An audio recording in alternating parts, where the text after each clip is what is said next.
လူလောကမှာအစဉ်ပြေတဲ့အခါမှာချမ်းသာလို့အစဉ်မပြေတဲ့အခါမှာဆင်းရဲဒုက္ခအကြက်တဲတွေတွေ့အဲ့ဒါလို့တွေ့လာတဲ့အခါမှာလည်းပဲဆင်းရဲဒုက္ခတွေကြုံတဲ့အခါမှာ depression မဖြစ်ဖို့စိတ်ဓာတ်မကျဖို့စိတ်သက်သာရတဲ့နိလန်းနေနဲ့တွေးရမယ်မြတ်စွာဘုရားပေးထားတဲ့ general point ကတော့ဘာတော့ဆိုလို့ရှိရင်ဘယ်အရာမှမမြဲဘူးတဲ့တခဏပဲဆိုတဲ့အတွေးလေးနဲ့သိခံပါဆင်းရဲတဲ့အတိုင်းတာတစ်ခုကိုအဲ့ဒါနဲ့ခုခံကာကွယ်ထားသည့်အတွက်ကြောင့်ကိုယ်စိတ်ဓာတ်မှာ depression ဖြစ်တယ်ဆိုတာမရှိဘူးစိတ်ဓာတ်တွေနှိမ့်ကျသွားတာမျိုးမရှိဘူးတဲ့ခုခံနိုင်တယ်အေးချမ်းသာဒုက္ခနဲ့တွေ့လာလို့ရှိရင်လေလူတွေကဘဝင်မြင့်ပြီးအောက်ခြေလွတ်တတ်တယ်အဲ့ဒါလို့မဖြစ်ရအောင်လည်းပဲခုနကအေးချမ်းသာတယ်ဆိုတာလေထာဝရမဟုတ်ဘူးတခဏမျှတာဖြစ်တယ်လို့မှန်ကန်တဲ့အတွေးလေးတွေနဲ့တွေးပြီးတဲ့အခါမှာကိုယ့်ရဲ့စိတ်ဓာတ်ရိမ့်ရိုင်မှုမရှိအောင်ကြန့်ခိုင်အောင်ကြိုးစားရမယ်ဒါကိုပြောတာကောင်းဆိုးလောကရန်ကြန့်ကြန့်ခံဘဝကိုလှလှပပဒီဆောက်ချင်ဟောဒီလောကရန်ခန္ဓာရည်ရှိဖို့ကြိုးစားရမယ်ဒါနံပါတ်1နော်လောကရန်ခန္ဓာအောင်ကြိုးစားဘယ်ပုဂ္ဂိုလ်ပဲဖြစ်ဖြစ်လောကရန်ဆိုတာရှိတာကြည့်ပဲဆင်းရဲတဲ့ပုဂ္ဂိုလ်မှလည်းရှိတယ်ချမ်းသာတဲ့ပုဂ္ဂိုလ်မှလည်းရှိတယ်ဘယ်နိုင်ငံသားပဲဖြစ်ဖြစ်ဘာလူမျိုးပဲဖြစ်ဖြစ်ဘာဘာသာကိုယ်ွယ်ဒါတွေကတညီတယ်ပဲဘာဖြစ်လို့လောကဓမ္မလောကရဲ့သဘာဝလို့ပြောတာနော်ကဲရတယ်ချီးမွမ်းတယ်ဆိုတာချီးမွမ်းတဲ့လူကချီးမွမ်းတယ်ကဲရတဲ့လူကကဲရတယ်အလုံးသိကြလိမ့်မယ်လေတခါတော့ကအမေရိကန်သမ္မတအရင်သမ္မတအီရတ်သွားတဲ့အခါကျတော့သတင်းစာဆရာတယောက်ကဖဏနဲ့ထုတယ်မဟုတ်လားဘာပဲဖြစ်ဖြစ်တခုခုအစော်ကားဆိုတာနိုင်ငံကောင်းဆောင်သမ္မတဖြစ်နေစော်ကားခံရတာမျိုးရှိတာစိတ်ဓာတ်ရေးရမတုံလို့ဖို့ကသိအရေးကြီးတယ်ပေါ့ကိုယ်လည်းကိုယ်အတိုင်းတာနဲ့သူလည်းသူ့အတိုင်းတာလောကမှာနေတဲ့ပုဂ္ဂိုလ်တိုင်းဟာကြည့်စိတ်ဓာတ်ကြန့်ခိုင်ဖို့ကြိုးစားရအဲ့ဒီစိတ်ဓာတ်ကြန့်ခိုင်တယ်ဆိုတာသူကသူကြန့်ခိုင်လာမှာမဟုတ်ဘူးကိုယ်တိုင်ကြိုးစားဖို့လိုအပ်တယ်ဘာဖြစ်လို့လဲဆိုရင်ခန္ဓာကိုယ်ကြီးကြန့်ခိုင်အောင်ဘာတွေလုပ်ကြလူတွေလမ်းလျှောက်ကြတယ်ကျမကြီးလေ့ကျင့်ကြတယ်ဟုတ်တယ်မဟုတ်ကျမကြီးလေ့ကျင့်ကြတယ် physical exercise တွေလုပ်ကြတယ်အားကစားသမားတွေဆိုမမောနိုင်မပန်းနိုင်အားကစားလေ့ကျင့်မှုတွေပြုသို့သောလောကလူသားတွေမေ့နေတာလုပ်ဖို့မေ့နေတာဘာလို့ဆိုရင် mental exercise ပဲစိတ်ကိုကြန့်ခိုင်အောင်ကြိုးစားမှုကြတော့အားပြော့နေကြတယ်အဲ့ဒါလို့အားပြော့နေကြသည့်အတွက်ကြောင့်တလောကလုံးတစ်ကမ္ဘာလုံးမှာရှိကြတဲ့လူသားတွေဟာလောကရန်နဲ့ကြုံလိုက်လို့ရှိရင်ရိမ့်ရိုင်ထွက်သွားတယ်စိတ်ဓာတ်ကြန့်ခိုင်မှုအတွက်ကလည်းပဲ physical exercise လုပ်တယ်လို့ mental exercise လုပ်ဖို့လိုအပ်တယ်ပေါ့အဲ့ဒါတရားကျင့်တယ်ဆိုတာအဲ့ဒါပြောတာနော်တရားကျင့်တယ်ဆိုတာအဲ့ဒါပြော physical exercise လုပ်တယ်ဆိုလို့ရှိရင်လူတွေကလမ်းထွက်ရှောင်းရတယ်ကျန်းမာရေးလေ့ကျင့်ရတယ်အပြေးလေ့ကျင့်တယ်ခန္ဓာကိုယ်ကြန့်ခိုင်အောင်လုပ်တယ်ဒါဖြင့်စိတ်ဓာတ်ကြန့်ခိုင်အောင်ဘာလို့ကတရားထိုင်တယ်တို့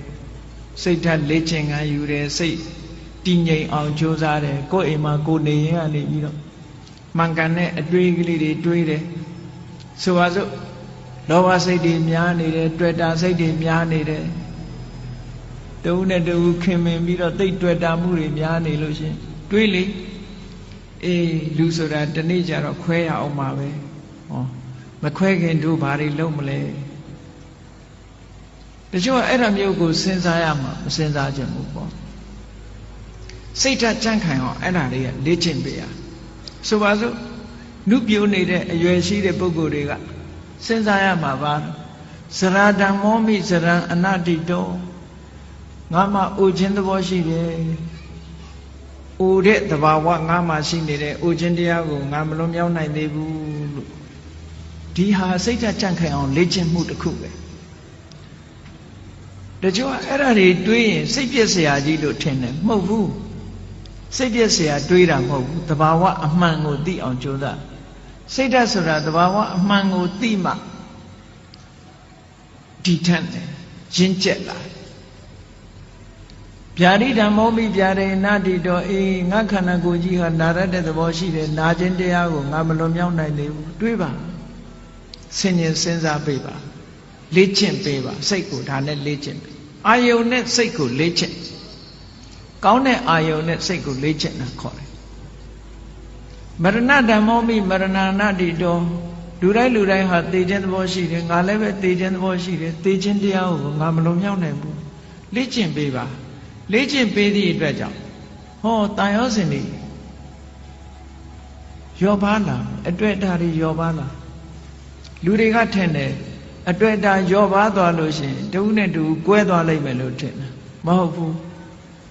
တန်ရောစဉ်နဲ့တွေ့တာဟာမေတ္တာနဲ့တွေ့တာနဲ့မတူတဦးနဲ့တဦးမေတ္တာနဲ့ကုညီဆောင်းလျှောက်တာကမှပိုးခိုင်တာတန်ရောစဉ်ကမခိုင်ဘူးတန်ရောစဉ်ဆိုတာကိုယ်အလိုချလေးဖြစ်နေတုန်းနဲ့တန်ရောစဉ်ကိုယ်စိတ်တိုင်းမကြတော့ဘူးဆိုတာနဲ့တပြိုင်နက်တန်ရောစဉ်မရှိတော့တဏှာရဲ့သဘောကကိုယ်ကောင်းစားဖို့ပဲကြည့်တယ်ဆိုပါစို့သားသမီးတွေကိုမိဘတွေကချစ်တယ်နဲ့ပြောကြတယ်သားသမီးချစ်တာလားကိုကိုချစ်တာလားသေချာဆန်းစစ်ကြည့်အများကတော့ဖြေလိုက်မယ်သားချစ်တယ်သမီးချစ်တယ်ပေါ့ဒါဖြင့်အဲ့ဒီသားသမီးကိုဘာကြောင့်ချစ်နေတာတုံးလို့မေးလိုက်လို့ရှိရင်ဒီသားသမီးလေးကိုကြည့်ပြီးတော့ကိုယ်စိတ်ထဲမှာစိတ်ချမ်းသာနေတယ်အာကိုးနေတယ်ယုံကြည်နေတယ်ငါသက်ကြီးရင်ငါသားလေးကငါဆောင်းရှောက်မှာပဲငါသမီးကငါဆောင်းရှောက်မှာပဲနဲ့ဟောအာကိုးမှုတွေတွေ့တာမှုတွေအဲ့ဒီလိုမျောလင်းချက်ကလေးတွေနဲ့ထင်အဲ့ဒီသားသမီးကကိုယ့်ကိုဒုက္ခပေးလာပြီဆိုရင်မိဘတွေဘာလုပ်ကြတော့အိမ်ကနေနှင်ချပြီးအမွေပြတ်ကြော်ညာကြတယ်မဟုတ်လားအဲ့ဒါဖြင့်အဲ့ဒီသားသမီးကိုချစ်တယ်ဆိုတာဘာကိုချစ်တာတုံးလို့မေးလို့ရှိရင်ကိုယ့်ရဲ့ပျော်ရွှင်မှုကိုဖျက်ဆီးလာပြီးကိုယ့်ရဲ့ဘဝကိုထိခိုက်လာပြီးဆိုလို့ရှိရင်အဲ့သားသမီးမချစ်တော့အဲ့ဒါကိုကြည့်မယ်ဆိုရင်မိဘတွေကတကယ်ချစ်တယ်ဘာကိုချစ်တာတုံးဆိုကိုယ့်ဘဝကိုချစ်တာပဲကိုယ့်ဘဝကိုထိပါလာပြီးနှောင့်ယှက်လာပြီးဆိုရင်လက်မခံတော့ဘူးလေချစ်လာပါတယ်ဆိုတော့ဇနီးမောင်နှံတွေ divorce လုပ်ကြတယ်၊ကွာရှင်းကြတယ်။ဘာဖြစ်လို့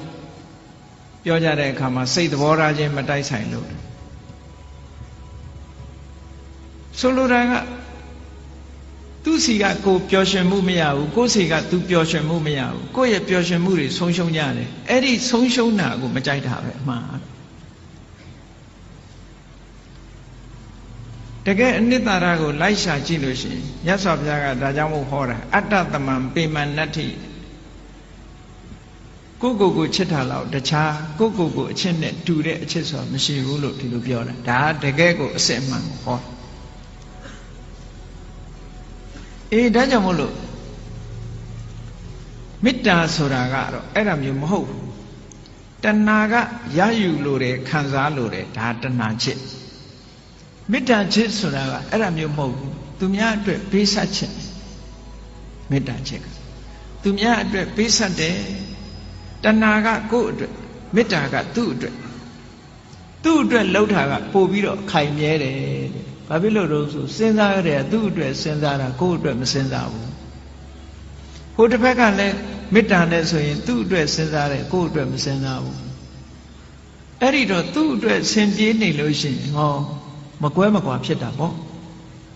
ဟိုလူကလည်းငါအတွက်စဉ်းစားတယ်ဟိုလူကလည်းငါအတွက်စဉ်းစားတယ်နှစ်ဦးကိုယ့်အတွက်ကြီးပဲစဉ်းစားတယ်